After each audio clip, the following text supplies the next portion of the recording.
History remembers the great conquerors. Their names are etched into the stone of ages. Alexander the Great, Julius Caesar, Napoleon Bonaparte, and of course, Genghis Khan. We know the stories of these titans, the men who forged empires with fire and steel. Their faces are immortalized in statues, paintings, their legends told and retold through generations. But what if I told you that behind the most fearsome conqueror of all, there was another man, a name whispered in the shadows, yet one that arguably carried more weight on the battlefield than the great Khan himself. This was a general whose military genius was the true engine of the Mongol Empire's staggering expansion. He was the architect of its most daring victories, the mind behind its most devastating campaigns.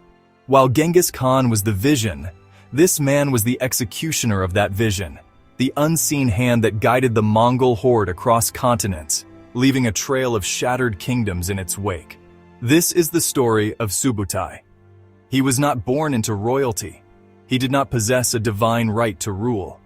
He was, by all accounts, an outsider who rose to become the most brilliant and successful military commander of his time, and perhaps of all time. He led over 20 major campaigns, conquering more territory than any other general in history. From the frozen steppes of Siberia to the gates of Vienna, his strategies were revolutionary, his victories near absolute. He was the Mongol Empire's secret weapon, a master of warfare whose innovations would change the very art of war forever. This is not just a tale of battles and conquests, though there are many. It is a story of incredible determination, of a man who overcame his humble origins to stand shoulder to shoulder with the most powerful ruler on earth. It is an epic journey that will take us across the known world, from the heartlands of Mongolia to the doorstep of Western Europe. We will witness how one man's mind could command armies that moved with the destructive force of a natural disaster. Prepare to discover the legend of Subutai, the general who changed the world. In the vast, unforgiving grasslands of the Mongolian steppe, a child was born. He was not the son of a Khan. He was not raised in a palace of silk and gold surrounded by tutors and servants. His name was Subutai, and he was the son of a blacksmith named Jarchiudai. His world was one of fire, hammers, and hardened steel, a life of honest, grueling labor. In the rigid tribal society of the 12th century, his path seemed preordained. He was destined to follow in his father's footsteps, to live and die by the forge. But fate had a different design for this blacksmith's son. The world he was born into was a cauldron of chaos and conflict. The Mongol tribes were scattered, constantly at war with one another. A fractured people awaiting a leader who could unite them. This leader would emerge in the form of a young warrior named Temujin, the man who would one day be known as Genghis Khan. Subutai's destiny would become inextricably linked with this rising chieftain. He was a commoner, an outsider, yet he possessed a spark that could not be ignored, a keen mind that saw the world in a different way. His journey into the heart of the Mongol war machine was not one of privilege, but of pure merit. He did not buy his way into the army, nor was he handed a command because of his family name.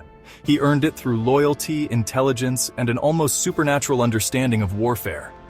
Genghis Khan, a master of recognizing talent, saw in the young Subutai not just a capable warrior, but a strategic prodigy. This was a man who could think on a grand scale, who could anticipate his enemy's moves and orchestrate complex campaigns with the precision of a master craftsman. This is the story of his incredible ascent. It is a testament to the idea that greatness can emerge from the most unlikely of places. Subutai's rise through the ranks was nothing short of meteoric, a blazing fire fueled by raw talent and unwavering dedication. He proved that a man's worth was not determined by his birth, but by his actions. He would become Genghis Khan's most trusted general, his dog of war, a loyal and ferocious commander who would carry the Khan's banner to the ends of the earth. His story begins not with a crown, but with a hammer. What made Subutai so different? What set him apart from the thousands of other warriors who rode under the Mongol banner? The answer lies in his mind. He was not simply a brute who relied on overwhelming numbers. He was a grandmaster playing a deadly game of chess on a continental scale. He saw the battlefield not as a chaotic scrum of men and horses, but as a complex system of moving parts he could manipulate. His approach to warfare was years, even centuries, ahead of its time. Deception, speed, overwhelming force. He perfected tactics that would become legendary. The feigned retreat, a lure into a prepared trap. Multi-pronged attacks, armies on separate paths, converging from all sides, creating chaos and panic. Spies, scouts. Meticulous intelligence gathered before a single arrow was fired. Logistics, the engine behind mobility. Armies moving faster and farther than anyone expected. Living off the land, striking like lightning from a clear blue sky. This video is an epic journey into the heart of his military genius. We will dissect his most famous campaigns and the strategies that toppled ancient kingdoms. Kalka River, the plains of Hungary, the Battle of Mohi. Innovative tactics beating superior numbers again and again. Prepare to witness the forging of an empire. Follow the storm gathering on the eastern steppes, unleashing fury across the known world. One man's strategic brilliance, the driving force behind the largest contiguous land empire in history. A blacksmith's son from Mongolia becomes the architect of global change, an indelible mark left on the course of history. The thunder is gathering, and the world will soon tremble before the name of Subutai. Subutai's story begins not on a battlefield, but beside the roaring heart of a blacksmith's forge. He was born into the Uryankai tribe, a people of the forest, distinct from the nomadic horsemen of the open steppe. His father, Jarchiudai, was a master of his craft, a man who understood the secrets of metal.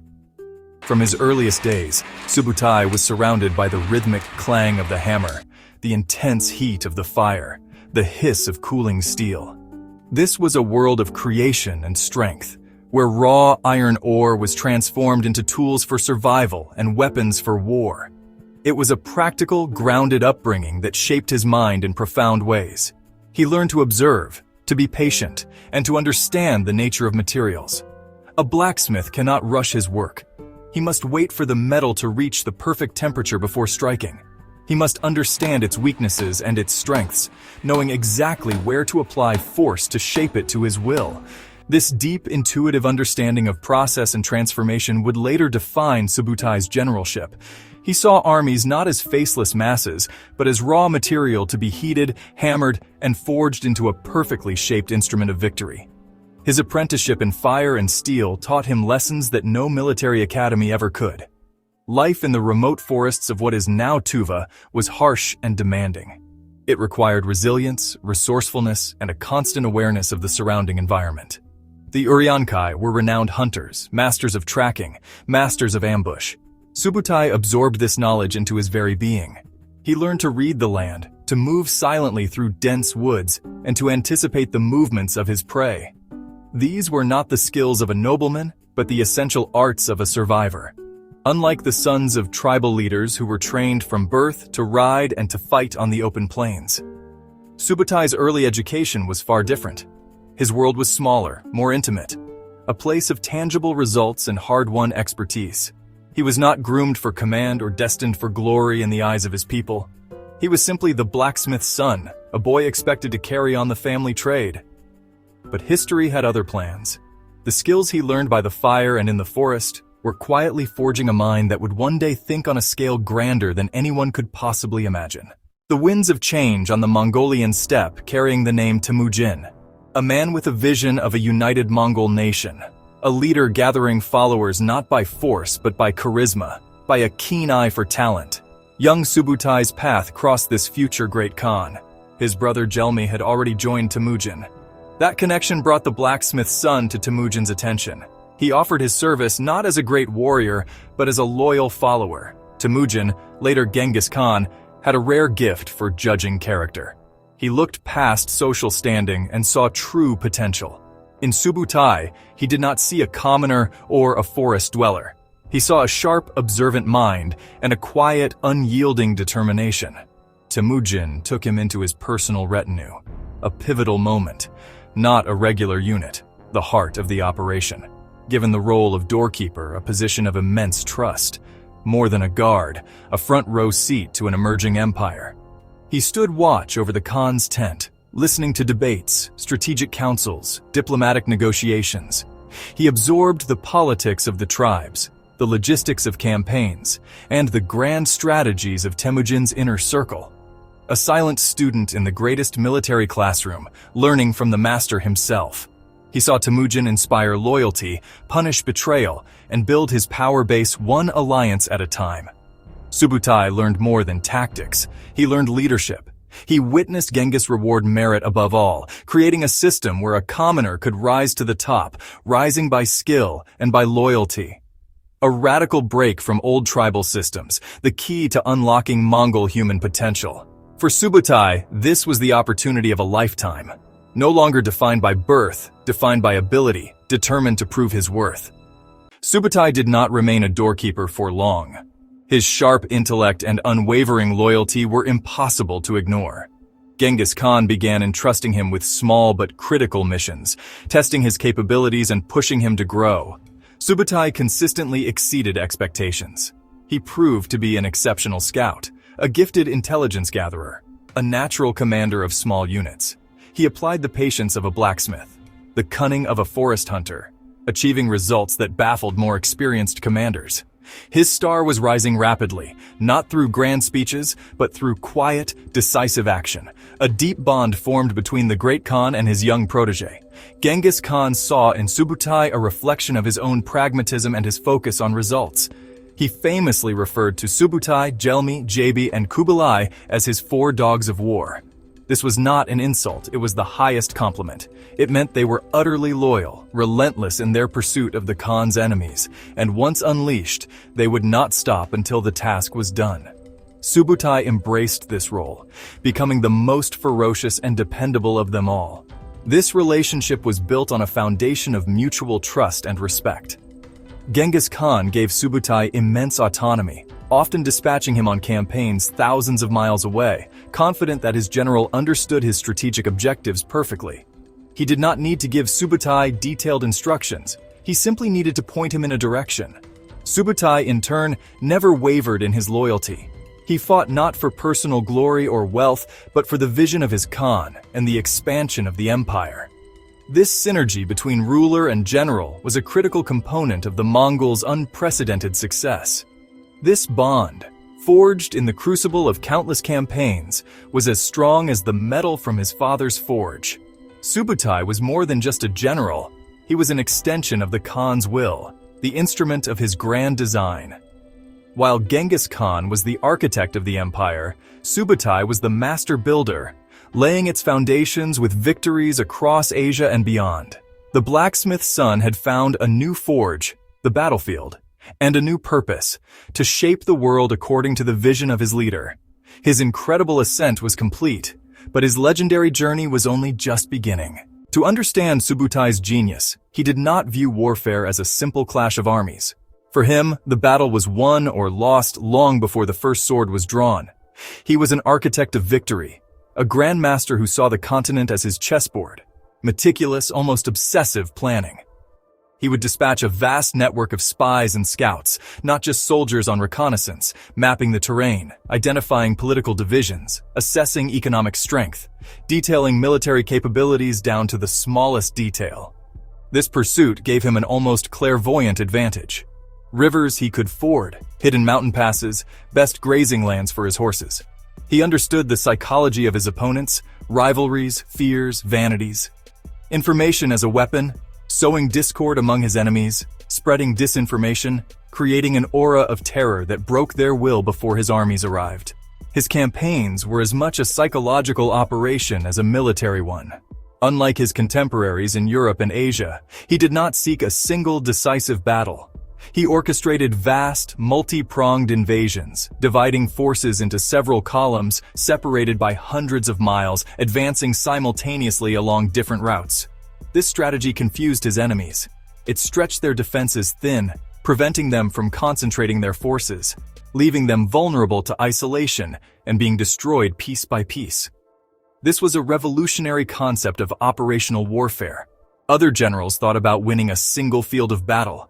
Subutai thought about conquering entire kingdoms in a single fluid campaign. His mind operated on a scale incomprehensible to his adversaries. He coordinated movements across immense distances using messengers, signal fires, smoke signals, ensuring his separate columns moved as one cohesive, terrifyingly efficient organism. The blacksmith's son was not just waging war, he was conducting a symphony of destruction with unparalleled precision and foresight.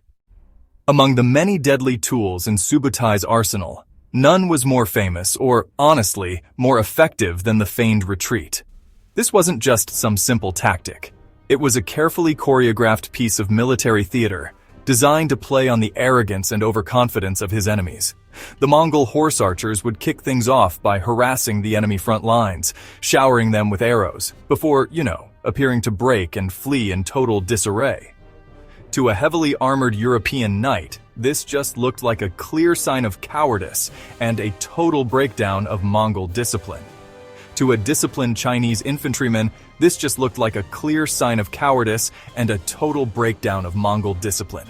It was an irresistible invitation to give chase and crush what seemed like a broken foe. But, of course, this was the trap. The fleeing Mongol units weren't running in panic. They were leading their pursuers along a carefully chosen path, stretching their lines of communication, drawing them further and further away from the safety of their main force. The chase could go on for miles, sometimes even for days, totally exhausting the enemy's men and horses. The pursuers, convinced they were about to win big, would lose their tight formations, turning into a disorganized and breathless mob.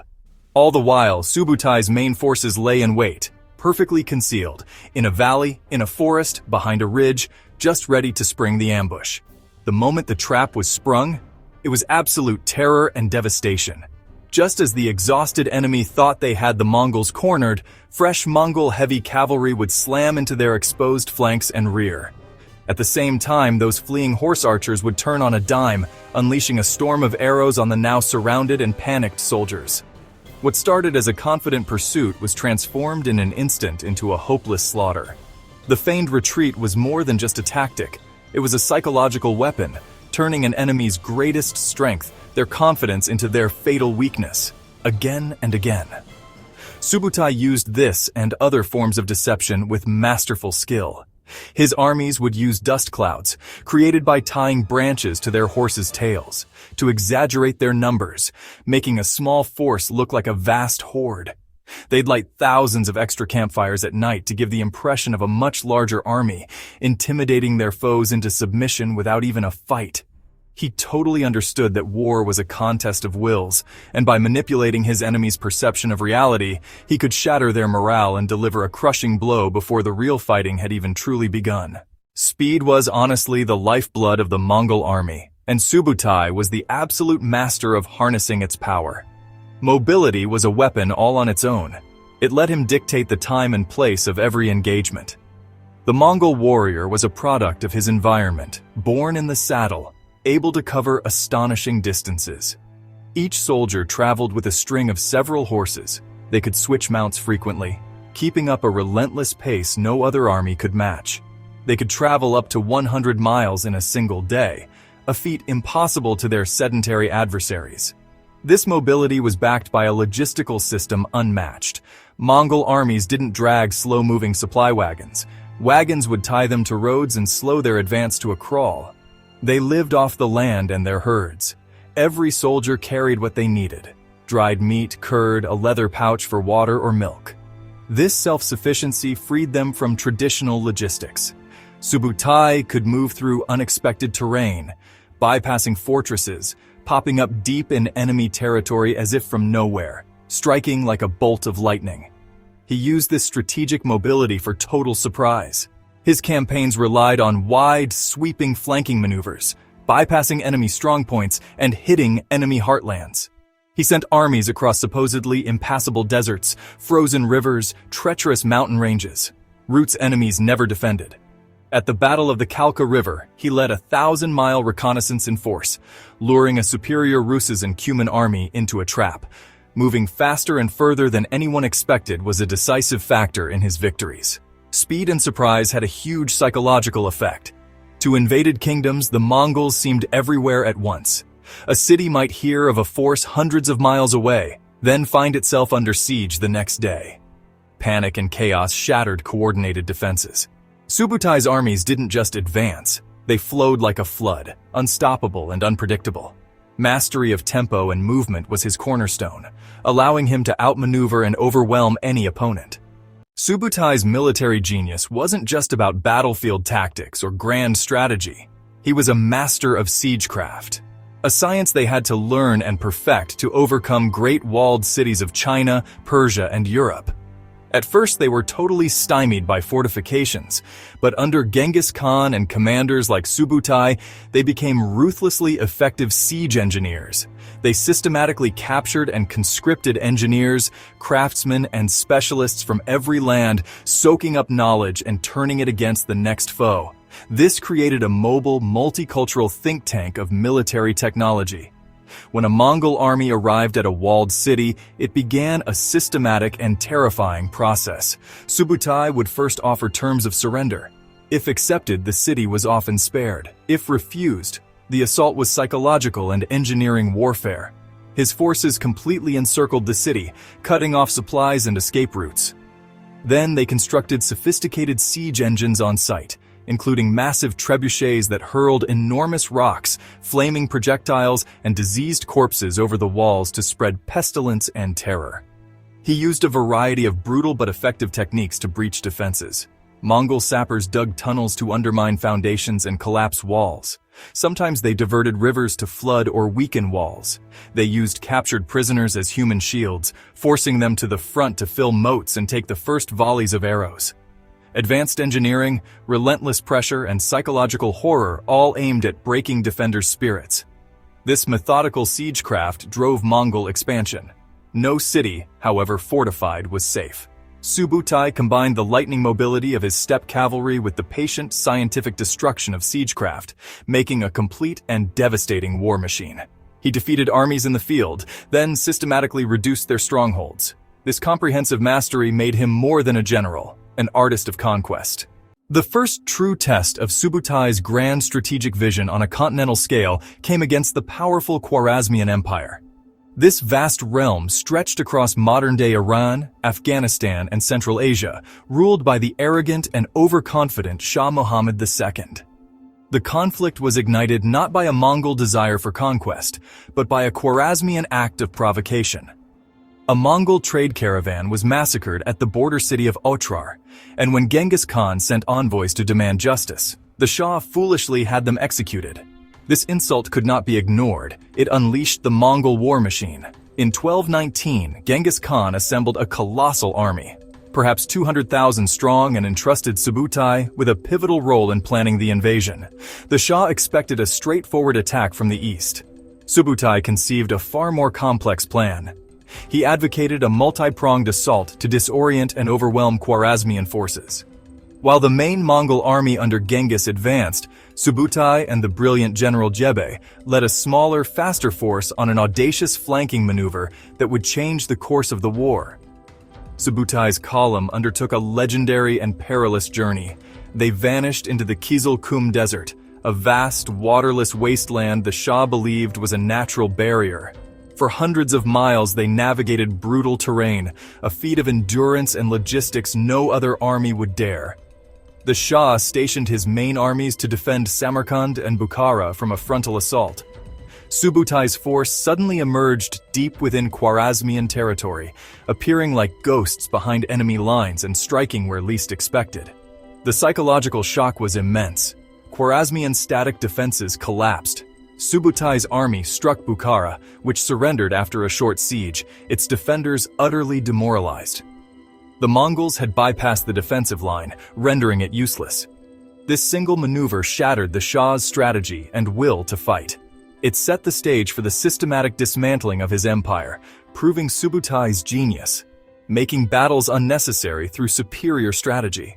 With the Khwarazmian Empire crumbling, Genghis Khan gave Subutai and Jebe one of the most remarkable orders in military history. They were to take a small force of around 20,000 men and hunt down the fleeing Shah Muhammad II. This was to be no mere pursuit. It would become a reconnaissance in force, the Great Raid.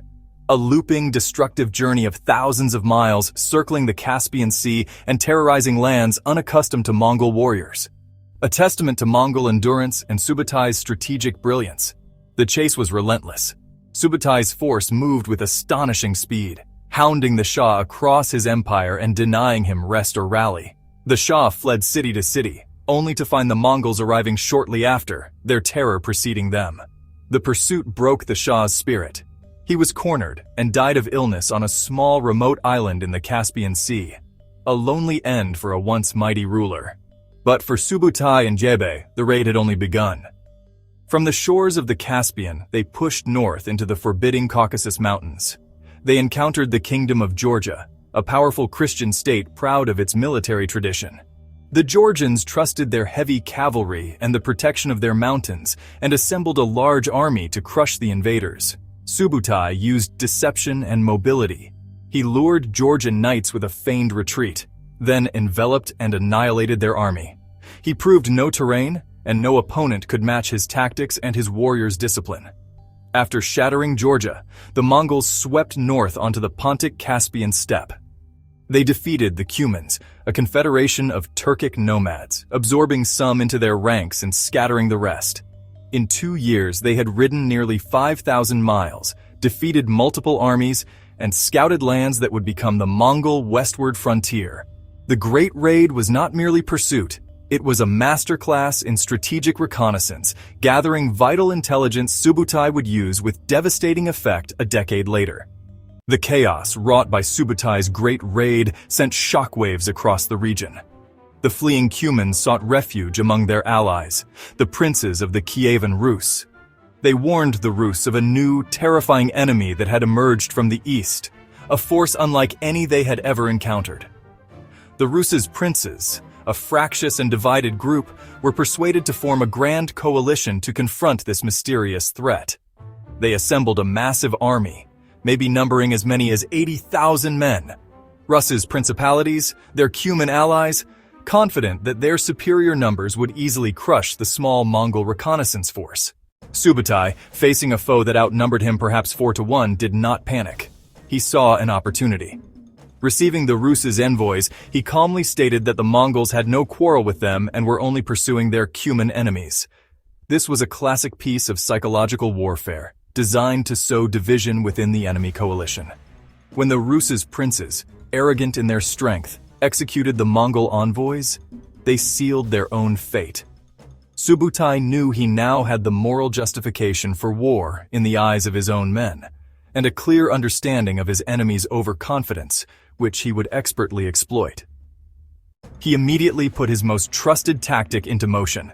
For 9 straight days, the Mongol army conducted a masterful feigned retreat. They drew the massive Rus-Cuman army eastward, deeper and deeper into the empty steppe, away from their supply lines and familiar territory. The various Rus' princes, eager for glory, pursued recklessly, their formations becoming stretched out and disorganized over the long chase. Faster Cuman cavalry, troops of Mstislav the Daring, other princes lagged behind, creating fatal gaps in the coalition's front. Subutai was patiently leading them to a killing ground of his own choosing. Finally, on the banks of the Kalka River, Subutai sprang his trap. The fleeing Mongols suddenly turned, and fresh hidden reserves smashed into the exhausted and disordered vanguard of the pursuing army. The Cuman cavalry broke and fled, crashing back into the ranks of the Rus' infantry, causing mass panic and confusion. The battle turned into a one-sided slaughter. The coalition army completely disintegrated. It was one of the most lopsided victories in military history, a testament to Subutai's genius for turning an enemy's strength into their ultimate downfall. He had now scouted and crippled the future defenders of Europe. While Subutai was out there, winning legendary victories in the West, the war that had started it all was still raging in the East. The campaign against the Jurchen-led Jin Dynasty of northern China, that was the Mongol Empire's first big war against a powerful sedentary state. This conflict, honestly, was a long and grinding affair, lasting for over 2 decades. The Jin were no pushovers. Immense resources, massive armies, a whole network of heavily fortified cities, all protected by advanced technology, early firearms, explosives. It was right here that the Mongols, including Subutai, really mastered the art of siege warfare. After the death of Genghis Khan in 1227, his successor, Ogedei Khan, was determined to finish the conquest of the Jin once and for all. He handed the final campaign over to his most capable commanders, Tolui and Subutai. In 1230, they kicked off a massive coordinated invasion. Ogadai himself led a force from the north. Tolui and Subutai were given a much riskier job to bypass the main Jin defenses along the Yellow River by invading from the south, right through the territory of the southern Song dynasty. A move that was both risky and diplomatically super complex. This campaign became another showcase of Subutai's strategic brilliance. He and Tolui led their army on a long, tough march through difficult, unfamiliar terrain, and they managed to navigate the tricky politics of the Song court to secure passage. They popped up deep in the Jin heartland, way farther than anyone expected, catching the Jin defenders totally off guard.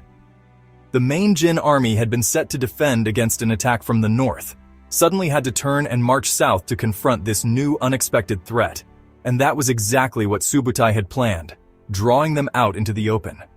The decisive engagement came at the Battle of Fengchu. Subutai, using his classic feigned retreats and flanking moves, managed to encircle and systematically destroy the last great field army of the Jin Dynasty. With their main military force wiped out, the remaining Jin cities were left isolated and vulnerable. Subutai then went on to capture the Jin capital of Kaifeng in 1233 after a long and brutal siege, putting to use all the engineering know-how the Mongols had picked up. The fall of the Jin dynasty was complete. Subutai's storm across Asia was over, but man, his eyes were already turning toward a new, even bigger target, the vast unknown lands of the West. So, after the final conquest of the Jin dynasty, the Mongol Empire, now under the leadership of Genghis Khan, set its sights westward. The intelligence Subutai had gathered during his great raid about a decade earlier, yeah, that was still fresh in his mind. He'd seen the wealth of the lands beyond the steppe and had already tested their defenders at the Kalka River. He knew they were strong, but he also knew they were divided and, honestly, totally unprepared for the kind of war he was about to unleash. Genghis Khan, eager to expand the empire just like his father did, ordered a massive invasion of Europe. And really, there was only one man he could trust to lead it, the now elderly but legendary Subutai. In 1235, a colossal Mongol army was pulled together for the job. Batu Khan, a grandson of Genghis, was the nominal commander. But the real strategic mind behind the whole operation was Subutai. Chief strategist, the architect of the invasion, the veteran commander whose experience was essential for success. This was meant to be the culmination of Subutai's life's work, a campaign on a scale that would dwarf even his earlier conquests. His objective was clear: subdue the peoples of the Pontic steppe, then push onward into the heart of Christian Europe, all the way to the Great Sea, the Atlantic Ocean itself. The invasion force that gathered was a true imperial army, warriors from all across the vast Mongol domain. It was meticulously organized and equipped, a mobile engine of conquest honed by decades of non-stop warfare. Subutai's planning was, as always, incredibly thorough. He'd spent years studying the reports from his earlier raid, mapping out the political landscape of the Rus's principalities and the Kingdom of Hungary. He understood their internal rivalries, their military strengths, and, most importantly, their strategic weaknesses. The storm about to break over Europe wasn't a random barbarian horde, but a calculated instrument of imperial policy. The armies of Europe, though, were totally oblivious to the scale of the threat. They remembered those raiders from the Kalka River but figured it was just a distant, isolated event. Their world was all about feudal obligations, armored knights, and pitched battles over tiny parcels of land. They just couldn't imagine an enemy who thought in terms of continents, who moved with the speed of a plague, and who waged a war of total annihilation. Europe stood right on the edge of an invasion that would challenge its very existence, led by a general whose name they didn't even know. In the late autumn of 1237, the Mongol storm finally hit. Subutai unleashed his armies not in the summer, but right in the middle of the brutal Russian winter. That was a stroke of strategic genius. European armies usually stopped major operations in winter. Their movements would get bogged down by mud and snow. But Subutai saw winter as an advantage. The frozen rivers, serious obstacles in summer, became perfect, flat highways for his fast cavalry. He turned the Russian winter, their greatest natural defense, into his main avenue of invasion. First target, the Bulgar state on the Volga River, conquered in no time. Then the Mongols plunged into the forest of Kievan Ruses. Subutai led forces divided into multiple columns, beginning the systematic destruction of the Ruses' principalities. Ryazan was the first to go. It refused to surrender. It was utterly destroyed in a brutal siege, its population massacred. This was psychological warfare, a warning to the other Rus cities: resist and be wiped out. Terror spread faster than the army on those icy winds. One by one, the great cities fell. Vladimir, besieged and sacked. Suzdal, besieged and sacked. Dozens more, besieged and sacked with terrifying efficiency. The princes, unable to unite, were isolated and picked off one by one, exactly as Subutai planned. His multi-pronged advance stopped them concentrating forces, and the frozen rivers let him bypass defenses and arrive at walls with shocking speed. The Ruses fought bravely, but their old methods couldn't stand against Subutai's coordinated assault. They were totally outmatched. By 1240, after a devastating campaign, Mongols stood before Kiev, the mother of Rus' cities. After a short, brutal siege, its golden domes were toppled and the city was sacked and destroyed. In 3 years, Subutai had shattered Kievan Rus' civilization, a change with deep consequences for Russia and Eastern Europe. Phase 1 was done. The gateway to Central Europe lay wide open, and Subutai was already aiming at the Kingdom of Hungary. With the Rus' principalities shattered, Subutai's gaze turned to his next major objective, the Kingdom of Hungary. This was a formidable European power, ruled by King Bela IV. The Hungarian plain, also known as the Pannonian Basin, was this vast grassland, remarkably similar to the Mongolian steppe, making it perfect terrain for his cavalry. Subutai's intelligence showed Hungary had given refuge to the Cumans, nomadic people the Mongols had defeated and considered their subjects. This provided the perfect pretext for invasion. In 1241, Subutai sent an ultimatum to King Bela: expel the Cumans or face the consequences. The king refused, confident in the strength of his armored knights. Subutai's plan for the invasion was a masterpiece of operational art, far more complex than his campaign against the Rus. He wouldn't just attack from one direction. He divided his army into 3 separate forces, a massive, coordinated assault to sow chaos and prevent aid. One Mongol army, led by Baidar and Kadan, would swing north into Poland to destroy any potential Polish reinforcements, to destroy any potential German reinforcements, to destroy any potential Teutonic knights. Another smaller force would push south into Wallachia and into Transylvania. The main force, commanded by Batu and Subutai, would strike directly at Hungary through the Carpathian Mountains. The northern pincer fell upon Poland with devastating speed. At the Battle of Legnica, the Mongol detachment, though heavily outnumbered, annihilated a combined army of Polish, German, Teutonic knights. They used a feigned retreat and envelopment. These tactics made the charge of heavily armored European knights completely ineffective. The battle was a shocking demonstration of Mongol superiority. It served its strategic purpose perfectly. It neutralized any threat of reinforcement for Hungary, and it spread terror throughout the German states. The northern flank was secure, and a wave of panic swept across Europe. Meanwhile, Subutai led the main army through the Vareka Pass in the Carpathians, a heavily defended route. He stormed it in just 3 days. He emerged onto the Hungarian plain in March 1241, his army moving with its characteristic speed and purpose. King Bela IV, having mustered his large feudal army, marched out to meet the invaders. He was confident, surrounded by his proud magnates, surrounded by the flower of European chivalry. He saw the Mongols as disorganized barbarians and believed his armored knights were invincible. He had no understanding of the mind of the general he was about to face, a man who was already several steps ahead, preparing a trap on the banks of the Sajo River. King Bela's army advanced to the Sajo River. They saw the Mongol force encamped on the opposite bank. The Hungarians established a heavily fortified camp on the western side, their wagons all chained together in a defensive laager. There was a single long stone bridge spanning the river. They guarded it heavily, feeling pretty secure in their position. For several days, the two armies just watched each other. Subutai allowed the Hungarians to grow comfortable and a bit complacent in their fortified camp. He wasn't planning a simple frontal assault.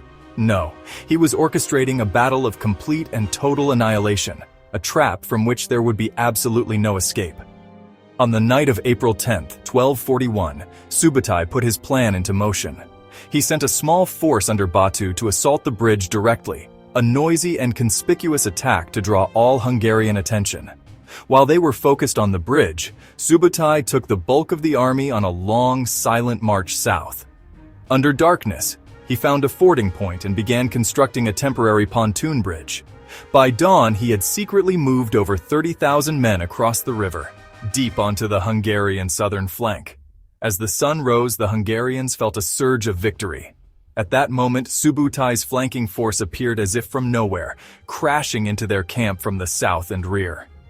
Panic erupted. At the same time, Batu's forces, with 7 massive trebuchets, cleared the bridge with a barrage of stone and explosives. They charged across. The Hungarian army was completely surrounded, trapped in their own camp turned killing ground. They were attacked from all sides by a storm of arrows and cavalry charges. Subutai ordered his encircling forces to leave a small gap to the west. Seeing that sliver of hope, the Hungarians tried to flee. A terrified mob poured through.